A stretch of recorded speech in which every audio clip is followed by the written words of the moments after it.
So ఎలక్ట్రానిక్స్లో అందరూ tough అని feel అయ్యే నెట్వర్క్ అనాలిసిస్ గురించి డిస్కస్ చేద్దామండి ఈ సిరీస్లో. అట్లాగే ఎలక్ట్రానిక్స్ వాళ్ళకే కాదు, ఎలక్ట్రికల్ వాళ్ళకి సర్క్యూట్ అనాలిసిస్ అని ఉంటుంది, లేకపోతే సర్క్యూట్స్ అని ఉంటుంది. సో దానికి దీనికి కొంచెం రిలేషన్ ఉంటుంది. మనం ఏంటంటే సిలబస్ ప్రకారమే వెళ్లకుండా మినిమం బేసిక్స్ నేర్చుకుంటే ఎట్లాంటి సర్క్యూట్స్ ఇచ్చినా మనం వాటి యొక్క వాల్యూస్ని క్యాలిక్యులేట్ చేయగలం, దాని యొక్క అనాలిసిస్ అనేది నీట్గా చేసుకోగలం. ఓకేనా? సో బేసిక్స్ అంటే అందరూ మెష్, నోడు, బ్రాంచెస్ ఇక్కడి నుంచి స్టార్ట్ చేస్తారండి. మనం దానికంటే ఇంకా చాలా బేసిక్స్ నుంచి స్టార్ట్ చేద్దాం. అసలు ఎలక్ట్రాన్ అంటే ఏంటి, దానికి ఉండే ఛార్జ్ ఏంటి, అవి స్టార్ట్ చేద్దాం. ఓకేనా? ఫస్ట్ ఆఫ్ ఆల్ ఇక్కడ చూడండి, మన నెట్వర్క్ అనాలిసిస్ స్టార్ట్ చేసే ముందు మనకి ఏం తెలియాలి? వేరియబుల్స్. ఏ వేరియబుల్స్ గురించి మనం తెలుసుకోవాలి. ఫస్ట్ వన్ ఏంటి? ఎలక్ట్రిక్ ఛార్జ్ అంటే క్యూ. ఏమిచ్చాడు? Electric charge. క్యూ అంటే ఏంటి తెలుసుకోవాలి. అట్లాగే ఏంటి? Current I, voltage V, power P. ఓకేనా? ఫస్ట్ ఆఫ్ ఆల్ ఈ ఎలక్ట్రిక్ ఛార్జ్ చూడండి, క్యూ. ఈ ఎలక్ట్రిక్ ఛార్జ్ ఎవరికి ఉంటుంది? ఎలక్ట్రాన్కి ఉంటుంది. సో ఎలక్ట్రానిక్ కొంత ఎనర్జీ ఉంటుంది కదండి, దాన్ని నేను ఏమంటున్నాను? ఎలక్ట్రిక్ ఛార్జ్ అంటున్నా. ఏంటిది? ఎలక్ట్రాన్కి ఉండే ఎనర్జీని ఏమంటాం? ఎలక్ట్రిక్ ఛార్జ్ అంటాం, గుర్తుపెట్టుకోండి. అట్లాగే గ్రూప్ ఆఫ్ ఎలక్ట్రాన్స్ ఉంటే దాన్ని ఏమంటారు? అంటే గ్రూప్ ఆఫ్ ఛార్జెసే కదా, దాన్ని ఏమంటారు? ఫ్లో ఆఫ్ ఎలక్ట్రాన్స్, అంటే flow of group of electric charge. దాన్ని ఏమంటున్నా? కరెంట్. ఫ్లో ఆఫ్ ఎలక్ట్రాన్స్ అంటే ఏంటండి? కరెంట్. బట్ ఈ కరెంటు లేదా ఈ ఎలక్ట్రాన్స్ మూవ్ అవ్వాలంటే మనకు కొంత ప్రెజర్ కావాలి. Okay, nothing but low density to high density అంటారు, లేకపోతే ప్రెజర్ వేరియేషన్స్ అంటారు. ఇది ఎవరి వల్ల వస్తుందంటే వోల్టేజ్ వి వల్ల వస్తుందండి. ఓకే, అట్లాగే ఈ ఎలక్ట్రాన్స్ ఫ్లో కానీ, అంటే number of electrons transmitted per second into pressure, ఈ రెండింటిని మల్టిప్లై చేస్తే మనకి ఎవరు వస్తారు?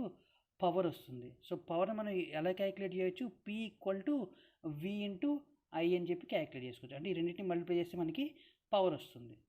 సో మనం ఈ 4 ఎలిమెంట్స్ యొక్క, లేకపోతే 4 వేరియబుల్స్ యొక్క ఇన్ డీటెయిల్, ఇన్ డెప్త్కి వెళ్దామండి.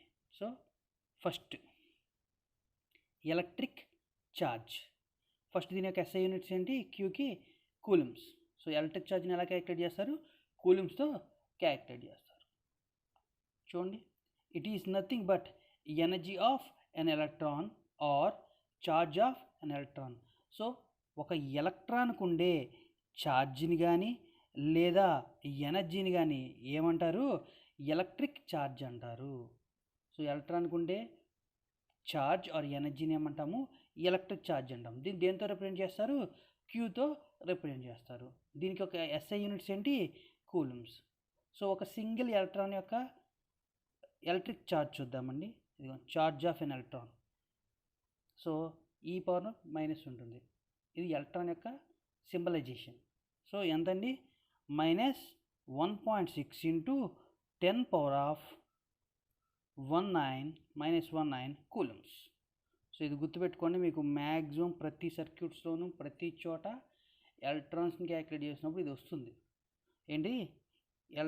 Electric charge equal to -1.6 into 10⁻⁻19 coulombs. ఓకేనా? సో క్యూ అంటే ఏంటి? Electric charge. ఈ ఎలక్ట్రిక్ ఛార్జ్ ఎవరికి ఉంటుంది? ఎలక్ట్రాన్స్కి ఉంటుంది. సో దీని తర్వాత ఎలక్ట్రాన్స్కి ఎలక్ట్రిక్ ఛార్జ్. ఇన్ కేస్ ఈ ఎలక్ట్రాన్స్ అన్ని కదులుతూ ఉంటే, అంటే ఒకేసారి మూవ్ అవుతూ ఉంటే మనకు వచ్చేది ఏంటండి? కరెంట్. నెక్స్ట్ ఐటమ్ వచ్చి కరెంట్. దీన్ని ఎవరితో రిప్రజెంట్ చేస్తారు? ఐ అని సింబాలిక్గా రిప్రజెంట్ చేస్తారు. దీనికి యూనిట్స్ ఏంటి? యాంప్స్. సో కరెంట్ని దేంట్లో క్యాలిక్యులేట్ చేస్తారు? యాంప్స్లో క్యాలిక్యులేట్ చేస్తారు. ఇప్పుడు చూడండి, flow of electrons is called current. So electrons ఫ్లోని ఏమంటాం మనం? కరెంట్ అంటాం. The current is represented by the term I. కరెంట్ని దేంతో రిప్రజెంట్ చేస్తారు? ఐ అనే టర్మ్స్తో రిప్రజెంట్ చేస్తారు. సరే, ఎలక్ట్రాన్స్ మూవ్ అవుతున్నాయి. ఓకే, లేదా ఫర్ ఎగ్జాంపుల్ ఒక బైక్ ఉందండి, మూవ్ అవుతూ ఉంటుంది. ఇది 50 కిలోమీటర్స్తో మూవ్ అవుతుంది, లేకపోతే 100 కిలోమీటర్స్తో మూవ్ అవుతుంది. బట్ దేని ద్వారా మూవ్ అవుతుంది? మనం ఇచ్చే యాక్సలరేషన్. సో ఆ యాక్సలరేషన్ ఏంటి అంటే వోల్టేజ్. సో దాని సింబాలిక్ ఎలా చెప్పాను చూడండి, for the flow of electrons we need some pressure. So electrons అనేవి ఫ్లో అవుతున్నాయి, కరెంట్ ప్రొడ్యూస్ అవుతుంది. బట్ ఎంత కరెంట్ ప్రొడ్యూస్ అవుతుంది ఎవరు డిసైడ్ చేస్తున్నారు? లిటరల్గా వోల్టేజ్ అనేది డిసైడ్ చేస్తుందండి. For the flow of electrons we need some pressure. కొంత ప్రెజర్ కావాలి. ఏదైనా ఒక వస్తువు ఫర్ ఎగ్జాంపుల్ ఇక్కడున్న పొజిషన్లో ఉన్న వస్తువు ఎదరకు మూవ్ అవ్వాలంటే ఏం కావాలి, కొంత ప్రెజర్ అప్లై చేస్తాం. ఈ ప్రెజర్ని ఏమంటున్నాను నేను, వోల్టేజ్ అంటున్నాను. సో ఈ మూమెంట్ అయ్యేది ఎవరు, ఎలక్ట్రాన్స్. సో ఈ ఎలక్ట్రాన్ ఫ్లోని ఏమంటున్నాం మనం, కరెంట్ అంటున్నాం. అర్థమైందా? సో ఎలక్ట్రాన్ ఫ్లోని ఏమంటారు, కరెంట్ అంటారు. ఈ కరెంట్ ఫ్లో అవ్వాలంటే దానికి ఏం కావాలి, ఎలక్ట్రాన్స్కి సమ్ ప్రెజర్ కావాలి. ఆ ప్రెజర్ని ప్రొడ్యూస్ అయ్యేది ఎవరు, వోల్టేజ్ అనేది ప్రొడ్యూస్ చేస్తుంది. నెక్స్ట్ వోల్టేజ్ అండి. దీని యొక్క ఎస్ఐ యూనిట్స్ వచ్చి వోల్ట్స్. చూడండి, it is nothing but a force or pressure which is used to move the charged particle or electron between 2 points. అంటే వీడు ఏం చెప్తున్నాడంటే, మన వోల్టేజ్ అంటే ఇది ఒక ఫోర్స్ లేకపోతే ఇది ఒక ప్రెజర్. ఇది ఎందుకు ఉపయోగపడుతుందంటే, ఒక చార్జ్డ్ పార్టికల్ని కానీ ఒక ఎలక్ట్రాన్ని కానీ ఒక పొజిషన్ నుంచి ఇంకో పొజిషన్కి మూవ్ చేయడానికి ఇది ఉపయోగపడుతుంది. ఓకేనా? ఒక పార్టికల్ని ఒక పొజిషన్ నుంచి, ఫర్ ఎగ్జాంపుల్ ఇక్కడ ఏ అనే చోట ఒక ఎలక్ట్రాన్ ఉందనుకుందాం, దీన్ని బి అనే వరకు పంపించాలి. సో పంపించాలంటే మనం ఏం చేయాలి, కొంత ప్రెజర్ అప్లై చేయాలి. ప్రెజర్ అప్లై చేస్తే ఏమవుతుంది, ఇక్కడ నుంచి మూవ్ అయ్యి ఇక్కడికి వస్తుంది. ఈ యాక్చువల్లీ ఎలక్ట్రాన్ అనేది చార్జ్డ్ పార్టికల్. ఛార్జ్ ఉంది కానీ దీనికి కదిలే శక్తి లేదండి. ఓకేనా? దీనికి ఎనర్జీ ఉంది కానీ ఇది మూవ్ అవ్వలేదు. దీన్ని మూవ్ చేయాలంటే నేనేం చేయాలి, ప్రెజర్ అప్లై చేయాలి. ఆ ప్రెజర్ ఎవరు, వోల్టేజ్. ఓకేనా? సో నేను దీని ఓవరాల్ మీనింగ్ ఏంటి, బిట్వీన్ 2 పాయింట్స్ అంటే 2 పాయింట్ల మధ్య ఒక ఎలక్ట్రాన్ మూవ్ అవ్వాలి అంటే దానికి ఏం కావాలి, ఫోర్స్ ఆర్ ప్రెజర్ కావాలి. ఇది ఇచ్చేది ఎవరు, వోల్టేజ్.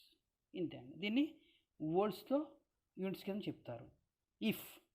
ఇప్పుడు చూడండి, మనం వోల్టేజ్ అనేది ఇంక్రీజ్ చేస్తూ ఉన్నాం.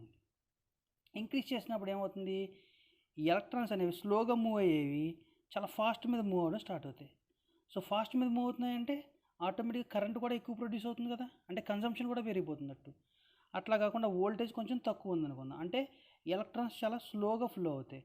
స్లోగా ఫ్లో అయిందంటే కరెంట్ అనేది కొంచెం డ్రాప్ అవుతూ ఉంటుంది. ఇది మనం ఫిజికల్గా రిప్రజెంట్ చేస్తున్నాం. ఎట్లా చూడండి, వోల్టేజ్ ఇంక్రీజ్ అయితే ఎలక్ట్రాన్ ఫ్లో ఇంక్రీజ్ అవుతుంది. ఎందుకు, ప్రెజర్ పెట్టి ఎక్కువ ఎలక్ట్రాన్స్ని అదే పుష్ చేస్తూ ఉంటుంది. ఎలక్ట్రాన్స్ ఎక్కువ ఫ్లో అయితే కరెంట్ అనేది ఎక్కువ ప్రొడ్యూస్ అవుతుంది. అట్లాగే వోల్టేజ్ డ్రాప్ అయిందంటే ఎలక్ట్రాన్ ఫ్లో అనేది కూడా తగ్గుతుంది. ఎలక్ట్రాన్ ఫ్లో తగ్గిందంటే కరెంట్ కూడా కొంత డ్రాప్ అవుతూ ఉంటుంది.